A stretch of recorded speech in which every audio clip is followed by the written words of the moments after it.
Tuhan Allah telah memberikan kepadaku lidah seorang murid, supaya dengan perkataanku aku dapat memberi semangat baru kepada orang yang lebih lesu.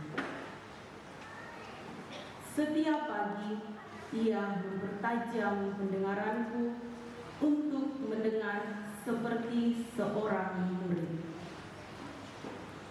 Tuhan Allah telah membuka telingaku dan aku tidak memberontak, tidak berpaling ke belakang.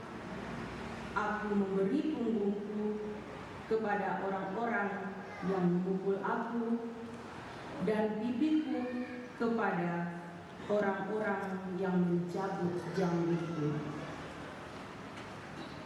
Aku tidak menyembunyikan mukaku ketika aku dinodai dan diludahi. Tetapi Tuhan Allah menolong aku, sebab itu aku tidak mendapat noda. Maka aku meneguhkan hatiku seperti keteguhan gunung batu, karena aku tahu bahwa aku tidak akan mendapat malu. Demikianlah sabda Tuhan.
Semua yang melihat aku mohon, mereka mencibirkan bibir dan menggelengkan kepala. Mereka bilang, dia pasrah kepada Allah, biarlah Allah yang meluputkannya, biarlah bukan telah berkenan kepadanya.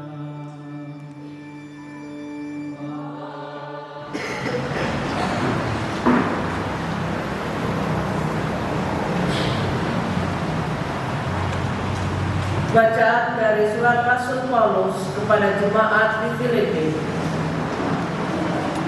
Saudara-saudara, walaupun dalam rupa Allah, Kristus Yesus tidak menganggap kesetaraan dengan Allah itu sebagai milik yang harus dipertahankan. Sebaliknya, ia telah mengosongkan diri dan mengambil rupa seorang hamba dan menjadi sama dengan manusia. Dan dalam keadaan sebagai manusia, ia telah merendahkan dirinya dan taat sampai mati, bahkan sampai mati di kayu salib.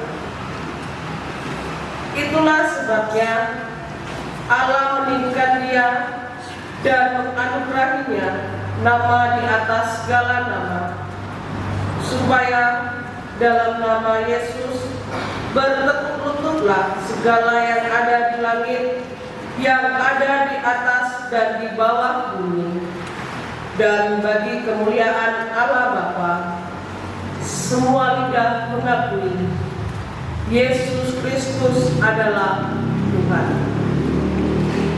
Demikianlah sabda Tuhan.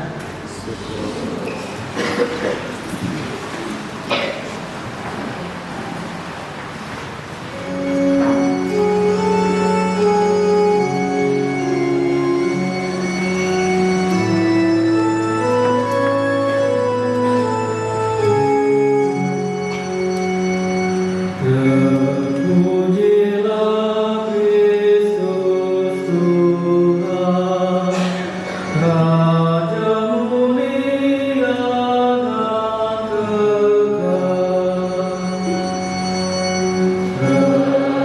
Terpujilah Kristus Tuhan, Raja mulia dan kekal. Kristus sudah taat bagi kita, Dia taat sampai mati, bahkan sampai mati di kayu salib. Itulah sebabnya Allah sangat meninggikan Dia dan menganugerahinya nama di atas segala nama.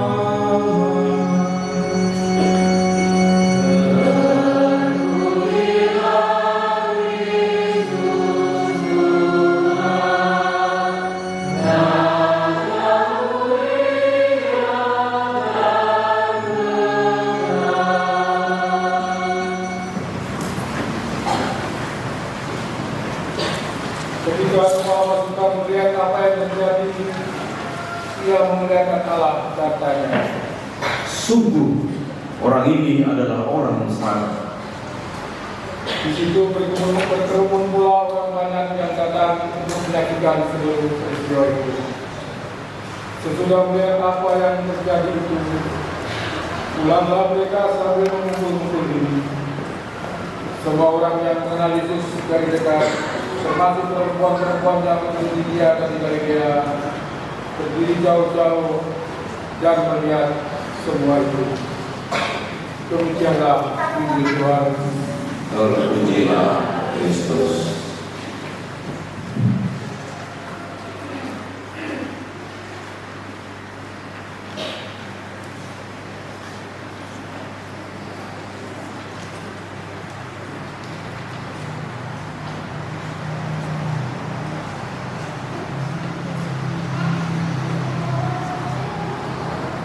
Kita ini telah mendengarnya dari mulutnya sendiri. Lalu kami bilang para tua-tua bangsa Yahudi, imam-imam kepala dan ahli-ahli Taurat, dan mereka membawa Yesus menghadap Pilatus. Di situ mereka mulai mengikuti Dia, katanya, Telah kedapatan oleh kami bahwa orang ini menyesatkan bangsa kami. Ia melarang orang membayar pajak kepada Kaisar, dan tentang dirinya ia mengatakan bahwa ia adalah Kristus, yaitu Raja. Pilatus bertanya kepada Yesus, Benarkah engkau Raja orang Yahudi? jawab Yesus, Engkau sendiri mengatakannya. kata Pilatus kepada imam-imam kepala dan seluruh orang banyak itu, Aku tidak mendapati kesalahan apapun pada orang ini. tetapi mereka makin kuat mendesak, katanya, Ia menghasut rakyat dengan ajarannya di seluruh Yudea. Ia mulai di Galilea dan kini sudah sampai di sini. Ketika Pilatus mendengar itu, dia bertanya, apakah Yesus itu seorang Galilea? Dan ketika tahu bahwa Yesus seorang dari wilayah Herodes, Pilatus mengirim Dia kepada Herodes, yang pada waktu itu ada juga di Yerusalem. Ketika melihat Yesus, Herodes sangat girang. Sudah lama ia ingin melihat Yesus karena dia sering mendengar tentang Dia. Lagi pula dia berharap dapat melihat bagaimana Yesus mengadakan suatu tanda. Dia mengajukan banyak pertanyaan kepada Yesus, tetapi Yesus tidak memberi jawab apapun. Sementara itu imam kepala dan ahli Taurat maju ke depan dan melontarkan tuduhan-tuduhan yang berat terhadap Yesus. Maka mulailah Herodes dan pasukannya menista tentang menolong Yesus. Dia mengenakan jubah kebesaran kepada Yesus, lalu mengirim Dia kembali kepada Pilatus. Pada hari itu juga bersahabatlah Herodes dan Pilatus yang sebelumnya bermusuhan. Lalu Pilatus mengumpulkan imam kepala serta rakyat dan berkata kepada mereka, "Kamu telah membawa orang ini kepadaku sebagai seorang yang menyesatkan rakyat. Kamu lihat sendiri bahwa aku telah memeriksanya, dan dari kesalahan-kesalahan yang kamu tuduhkan kepadanya, tidak ada yang kudapati padanya. Herodes pun tidak menemukan kesalahan padanya, sehingga ia mengirimkan dia kembali kepada kami. Sesungguhnya tidak ada suatu apapun yang dilakukannya yang setimpal dengan hukuman mati. Jadi aku akan menghajar dia, lalu melepaskannya."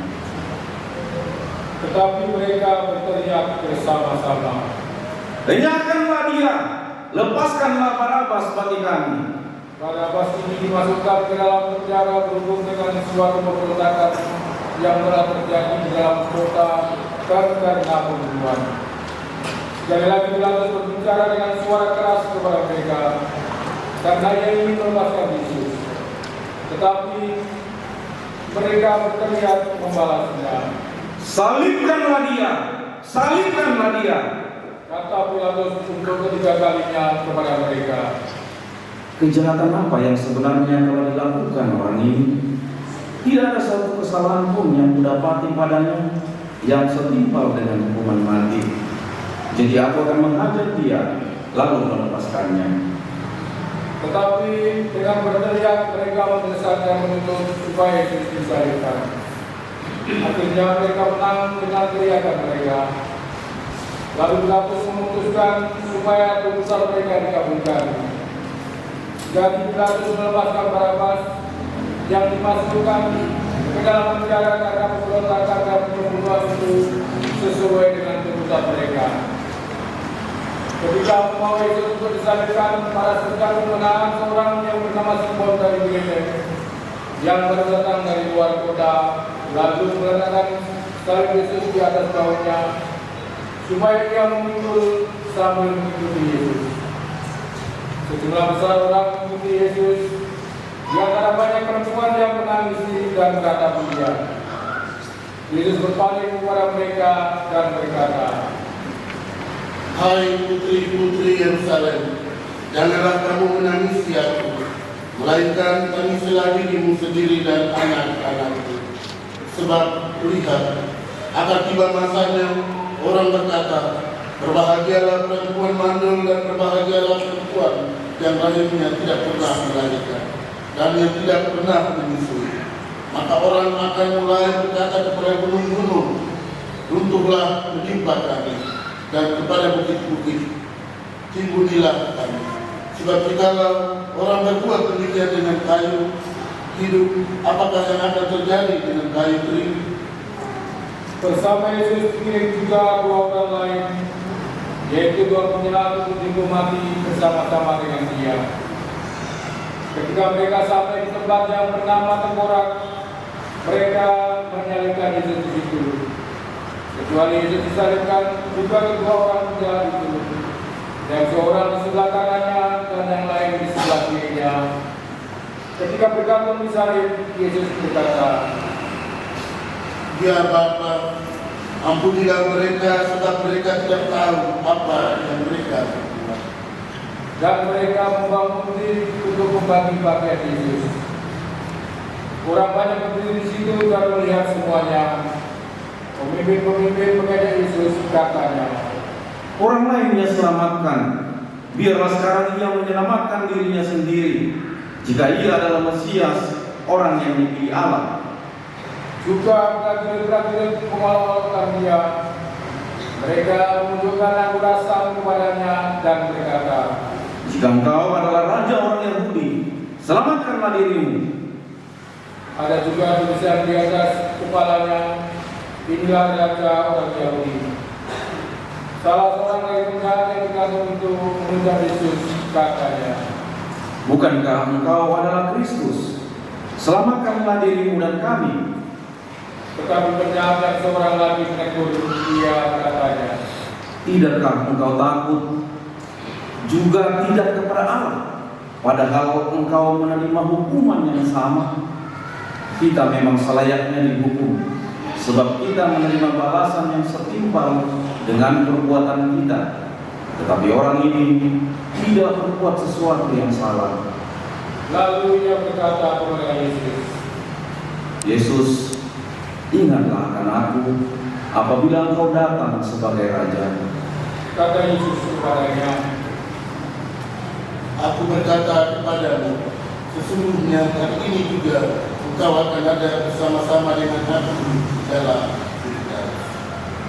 ketika itu kira-kira jam 12, kegelapan meliputi seluruh daerah itu sampai jam 3, sebab matahari tidak bersinar.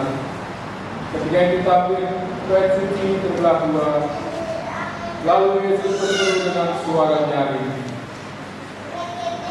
Ya Bapa, ke dalam tanganmu kuserahkan nyawa.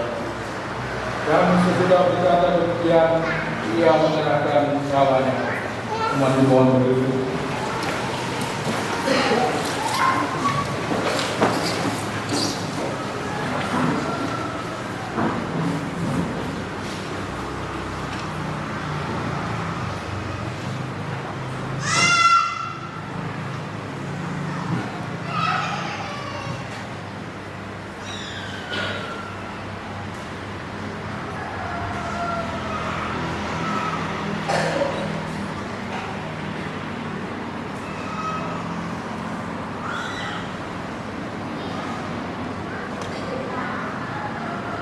Pada permulaan perarakan bagi pengantar kesepakatan hari ini, kita gereja merayakan Minggu Palem. Minggu Palem menandai kita memasuki pekan suci dengan serangkaian perayaan yang akan kita rayakan selama seminggu ini.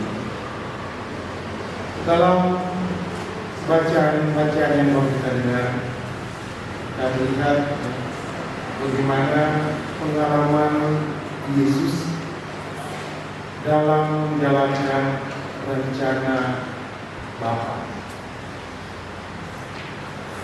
Mungkin kalau kita manusia,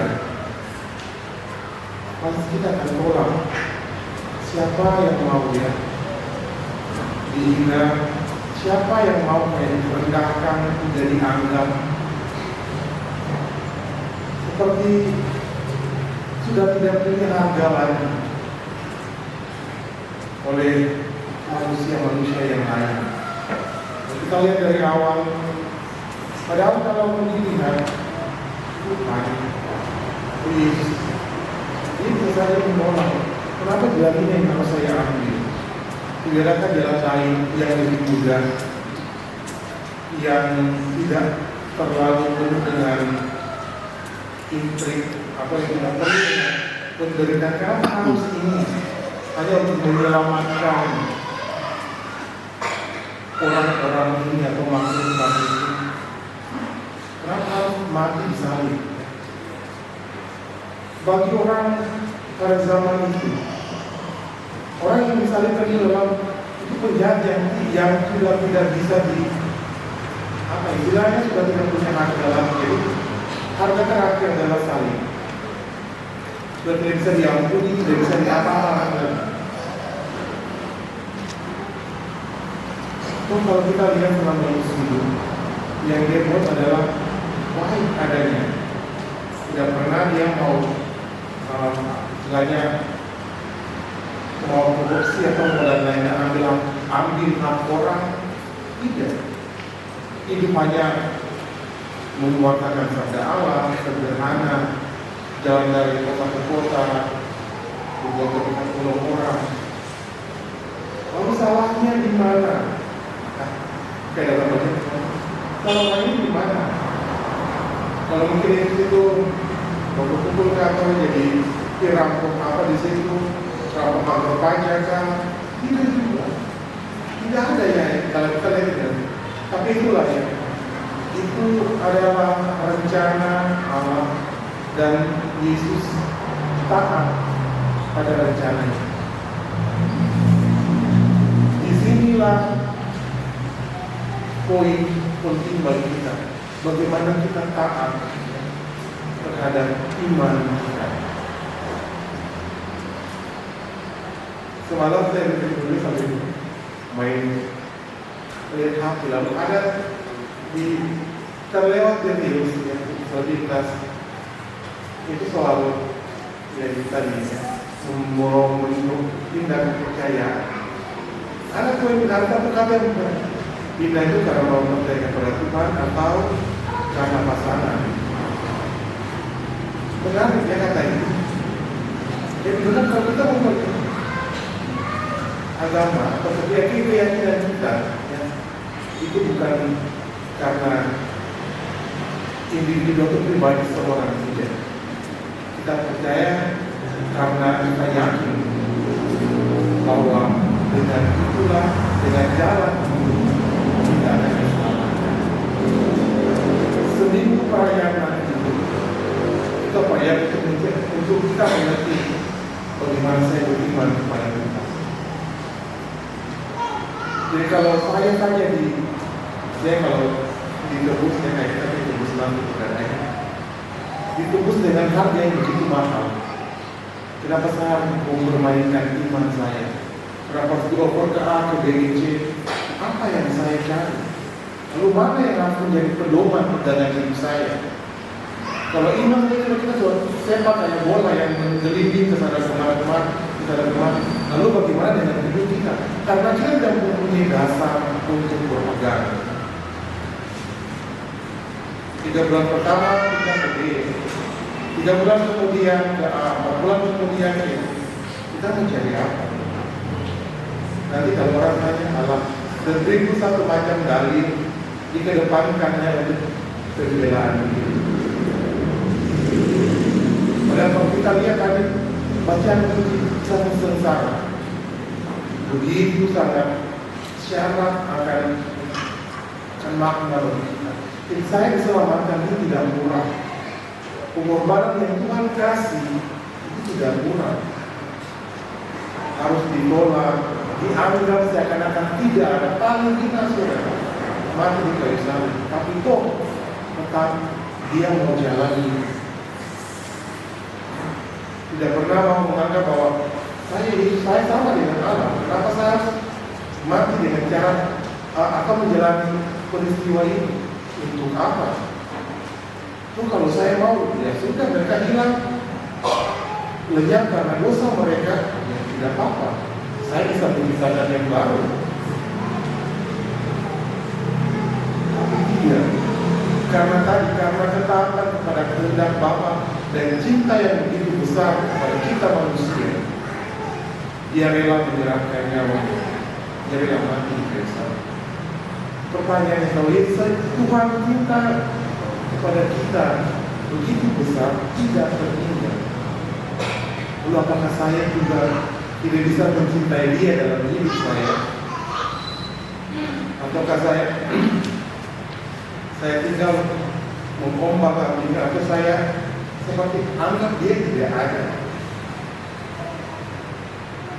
Dalam kita lihat perjuangan pengorbanan itu. Jadi memasuki minggu Palma ini minggu Palma, kita diajak untuk merenungi iman dan percaya kita. Sehingga ketika pesta Paskah nanti kita boleh bergembira dan berbangga bahwa saya diselamatkan itu karena sungguh-sungguh Tuhan mencintai saya. Sehingga kegembiraan Paskah nanti itu sungguh-sungguh kegembiraan yang bukan bukan asal, tapi benar-benar saya merayakan kemenangan iman saya. Saya tahu bahwa Tuhan yang saya percaya adalah bukan Tuhan yang kali-kali, Tuhan yang benar-benar tahu dan bisa menyelamatkan saya. Jadi saya pun sebagai manusia yang diselamatkan, saya perlu menunjukkan atau merayakan Dia di dalam setiap perilaku hidup saya. Jadi tidak ada lagi orang yang bilang sedikit lagi A, sedikit B, sedikit C. Kalau pasti itu berhenti sudah. Kamu mau cari apa?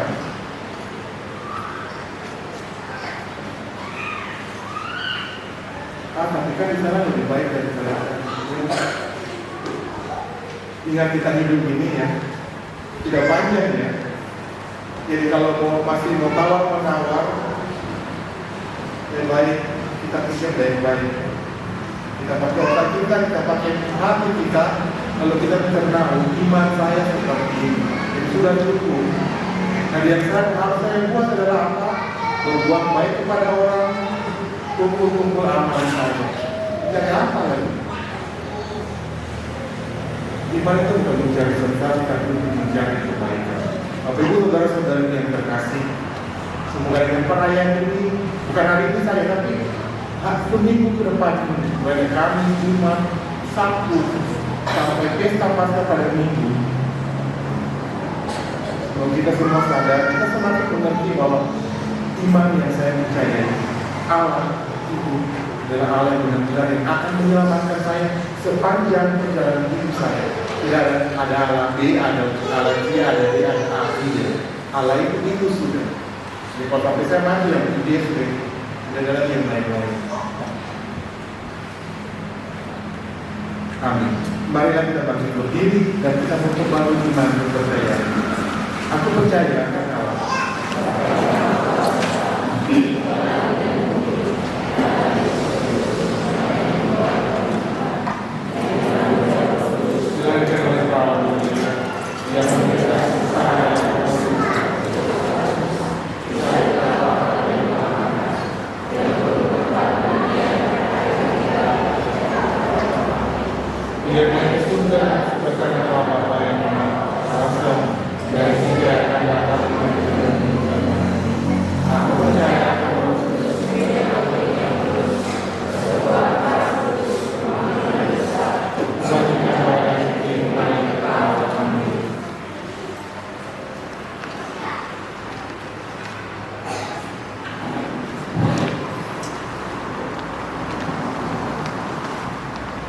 Bersama Yesus yang taat sampai wafat, tetapi dijunjung tinggi oleh Bapaknya.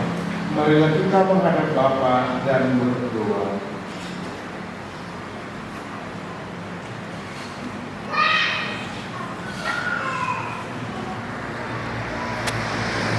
Bagi gereja yang menderita, ya Bapa yang Maha Kuasa, tabahkanlah mereka yang menderita, dihina, difitnah karena imannya, agar mereka tetap berpengharapan bahwa sesudah cobaan akan datang pembebasan. Kami mohon. Bagi para pemimpin masyarakat, ya Bapa yang Maha Kuasa, dampingilah para pemimpin masyarakat kami agar dengan tabah tetap memperjuangkan kesejahteraan umum dan tidak tergoda untuk mementingkan kepentingan diri sendiri. Kami mohon. Kabulkanlah doa kami yang Tuhan. Bagi sanak-saudara yang menderita, ya Bapa yang penuh kasih, berkatilah dan dampingilah saudara-saudara kami yang sedang mengalami penderitaan, agar dengan rela dan penuh iman mempersatukan penderitaannya dengan penderitaan Kristus demi keselamatan sesama. Kami mohon. Kabulkanlah doa kami ya Tuhan. Bagi kita sendiri yang berkumpul di sekitar altar ini, ya Bapa yang Maha Murah, curahilah kami semangat Yesus Kristus Putramu, agar kami dapat saling membantu dalam memanggul salib kehidupan kami sehari-hari dalam mengikut jejak Putramu. Kami mohon. Kabulkanlah doa kami ya Tuhan. Ya Tuhan, pada kesempatan ini kami juga mau bersyukur bersama Raina yang merayakan ulang tahunnya yang ke-17. Semoga Kau selalu menyertai dia Bapa dalam perjalanan dunia, dalam setiap rencana.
Berdoa saudara-saudariku supaya persembahan berkenan pada Allah Bapa yang Maha Kuasa.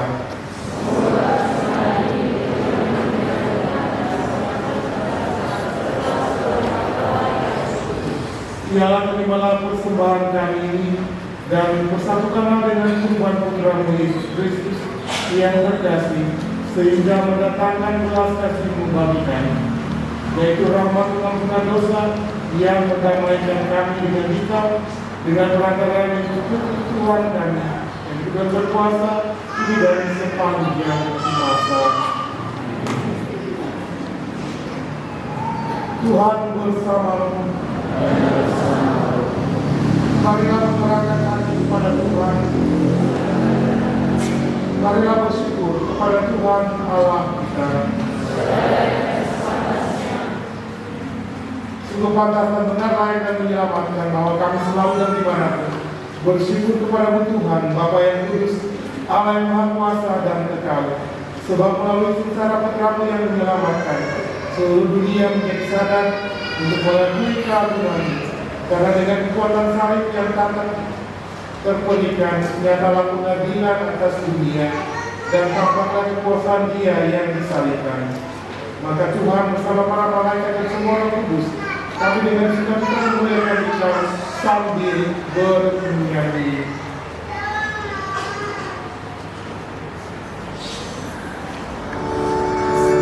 Puji syukur 391.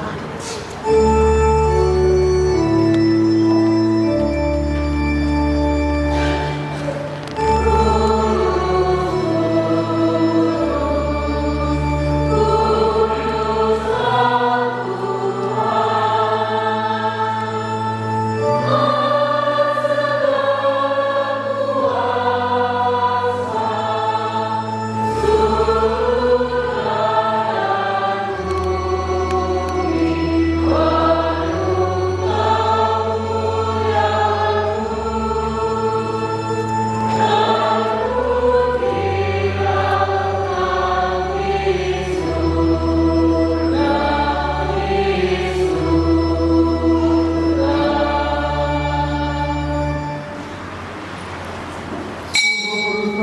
Tuhan sumber segala kekudusan, maka kami mohon, kuduskanlah persembahan ini dengan pencurahan roh, agar bagi kami menjadi tubuh dan darah Tuhan kami Yesus Kristus. Ketika dia diserahkan untuk menanggung sengsara dengan berat, dia mengambil roti dan sambil mengucap syukur, dia memecah-mecahkan lalu memberikannya kepada murid-muridnya seraya berkata, "Terimalah dan makanlah kamu semua. Inilah tubuhku yang diserahkan bagimu."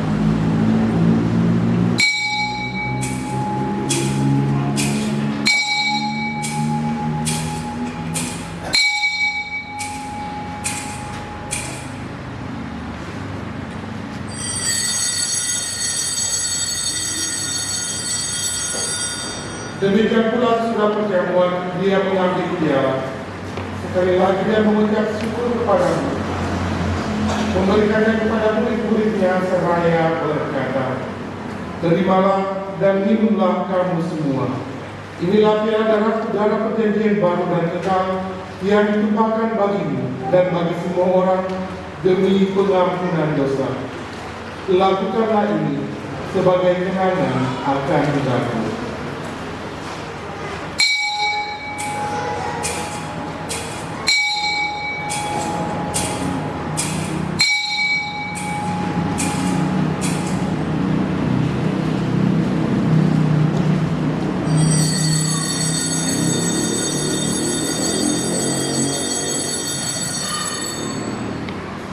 Aku menerima kita.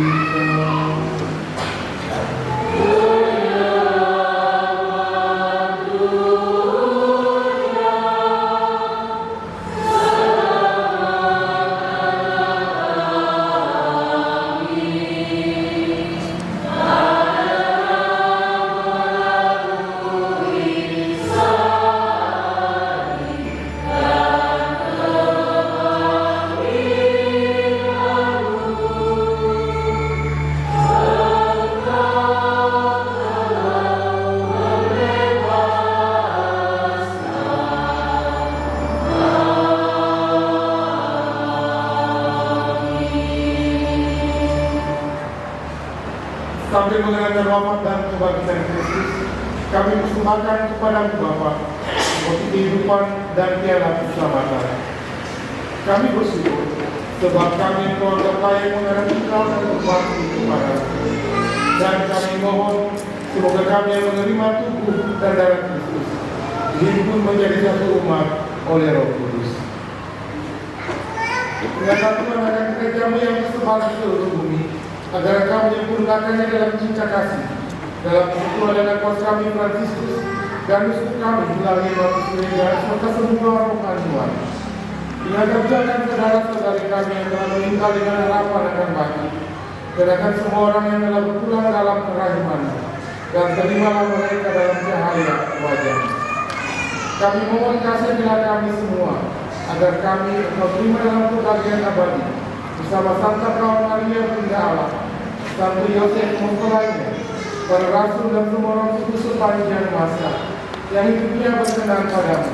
Semoga kami pun engkau perkenankan untuk tetap memuji dan memuliakan Engkau dengan perpancaran Yesus Kristus Putra-Mu. Dengan perataan Dia, bersama Dia dan dalam Dia, bagi para Bapa yang Maha Kuasa dalam persekutuan dengan Roh Kudus, segala hormat dan kemuliaan sepanjang segala masa. Marilah kita bangkit berdiri menentukan kehidupan permulaan kita dengan doa yang diajarkan Kristus Bapa kami.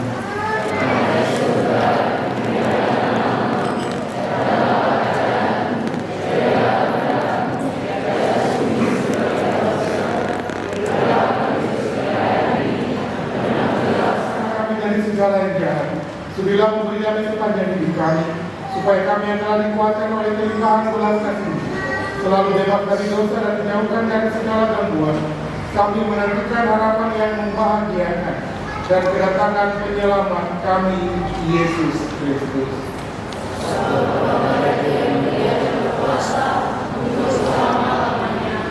Tuhan Yesus Kristus adalah bersabda kepada para rasul, damai itu tinggalkan bagimu, damai itu kuberikan kepadamu. Janganlah menimbulkan dosa kami, tapi perhatikanlah iman gerejamu, dan berilah kami damai dan kesatuan sesuai dengan kehendak-Mu. Engkau yang hidup dan meraja sepanjang segala masa. Semoga damai Tuhan selalu bersamamu.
Lihatlah anak domba Allah. Lihatlah dia menghapus dosa dunia. Sebagai saudara dan saudara yang tunda perjamuan anak domba. Tuhan, saya siapkan saya tetapi bersama saya tubuh dan darah Kristus.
Yang berhak menerima komuni adalah umat yang beragama Katolik yang telah dibaptis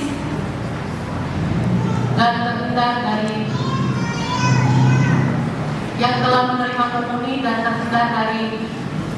dosa-dosa yang melanggar hukum kanoni. Terima kasih.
berdoa.